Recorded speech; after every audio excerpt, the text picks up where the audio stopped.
Once in a lifetime Coldplay concert, dinumog ng fans at mga kilalang personalidad.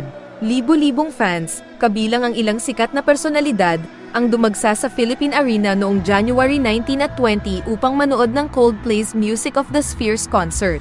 Kabilang narito ang celebrity couples na sina Gabby Garcia at Khalil Ramos, Julie Ann San Jose at Raver Cruz, Maine Mendoza at Arjo Ataide, Sara Labati, Isabel Daza, Shaina Magdayaw, at marami pang iba. Dumalo rin sa day 1 ng concert si President Bongbong Marcos kasama ang kanyang anak at asawa.